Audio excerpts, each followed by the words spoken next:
With Greg Anthony, Clark Kellogg, and our sideline reporter, Doris Burke, this is Kevin Harlan. You look at Indiana. They haven't started out with the success they had hoped for, but the season obviously is still very young.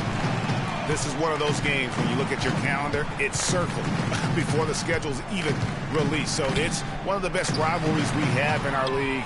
And, guys, this is the one you do not want to miss. No doubt about it, because it seems like these two teams always have a reason to be angry at each other, a little chippy at the very least, and that brings out the best basketball in both of them. Let's check out Indiana's starting lineup. Paul George is out there with Payne. Then it's Ellis. Then it's Turner. And it's Hill in the point guard. The shot by Turner, no good. Now the Bulls with it. This game coming on the heels of their win against Toronto. And in that game, guys, I mean, the beneficiary of what was some very lackluster defense being played against them. Agreed, guys. It was really quite shocking and disappointing how many free runs to the hoop they got. A lot of times in the first quarter, it will dictate how big a role a player has later on. Here's Gibson. Drills the baseline jumper. And so it's Indiana with it. They're coming into this game off that recent loss to Atlanta. And it wasn't just about the bad shooting. It was really more so about the bad offense. They just didn't execute well. The screens weren't there. The spacing was poor, and thusly the defeat. Well, you've laid out a couple of the details that lead to good offense, or bad if you don't execute them. Shooting is just a byproduct of not screening well and not moving the ball or players well.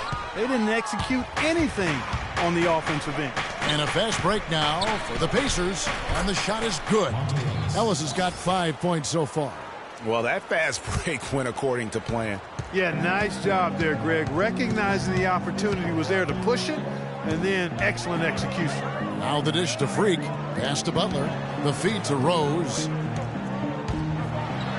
Boom, he jams it straight down. And, Kevin, who says a point guard should look to pass first? I mean, not when you can finish like this fella. Well, Clark, he wasn't going to give that opportunity up to a teammate. Well, you know, Kevin, that's one he'll always take himself, and he should. I mean, you can't pass up that kind of opportunity or fun. Too open that time, made it look too easy. And it's 8 points for Monte Ellis. For Chicago, they've gone 2 of 5 here, making 40% so far to start out the game. Out left to the wing. Here's Freak. The shot's good on the assist by Butler. Freak's got his first bucket of the game, and he's on the board for 3. To the middle. Here's Ellis. Makes it off the glass. His switch has definitely been flipped to on this quarter, guys. Bulls trail by 3.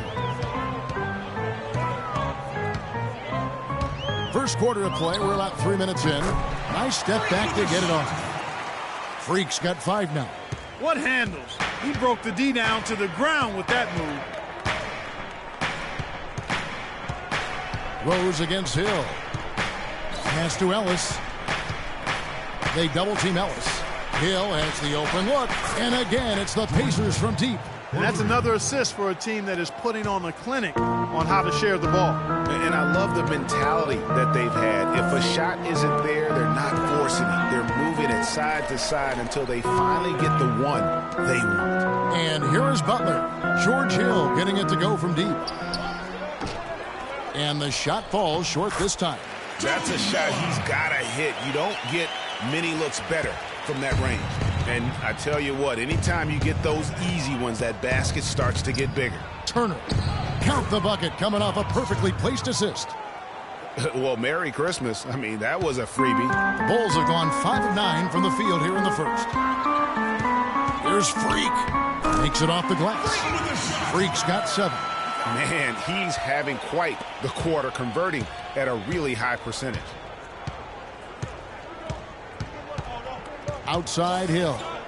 From downtown, it's rebounded by Noah. The Bulls have gone 6 of 10 from the field in this ballgame. Here's Freak. That misses. Had a chance to tie it there.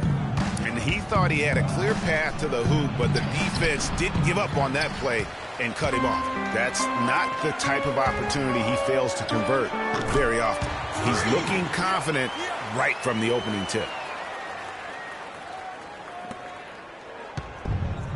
1:11 left to play in the first quarter. Doris Burke has an update for us. Doris? Yes, Frank Vogel and I got a chance to talk for a bit.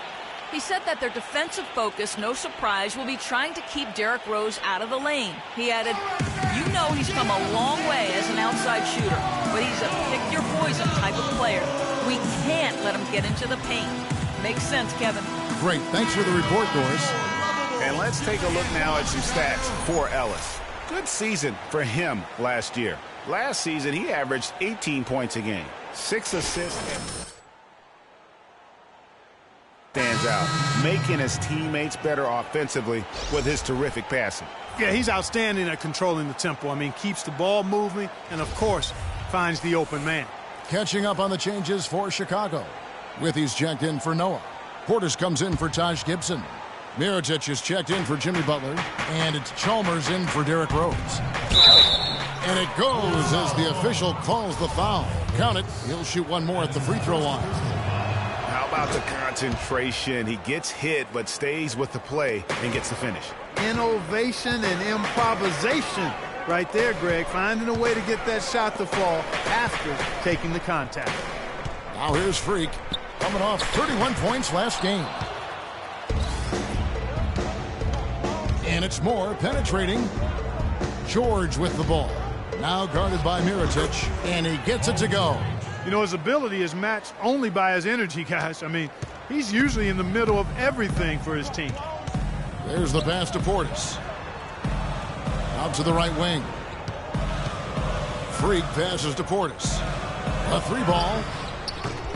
Carroll with the rebound. 5 seconds separating the shot and game clocks. And a foul called on the shot. Got him on the way up that time, so he'll shoot 2 right here. And that's how you want to use your fouls, not allowing him to get to the rim.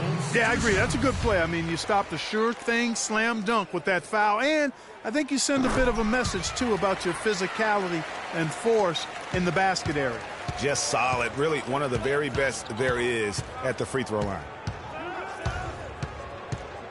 Lawson drives in. An amazing finish with a hand right in his face. You know, huge height advantage there, but because of the great body control, he's able to cancel it out. Agreed. The body control essential in that situation. I mean, if you're giving up a bunch of height, then you better be able to manufacture things in the air.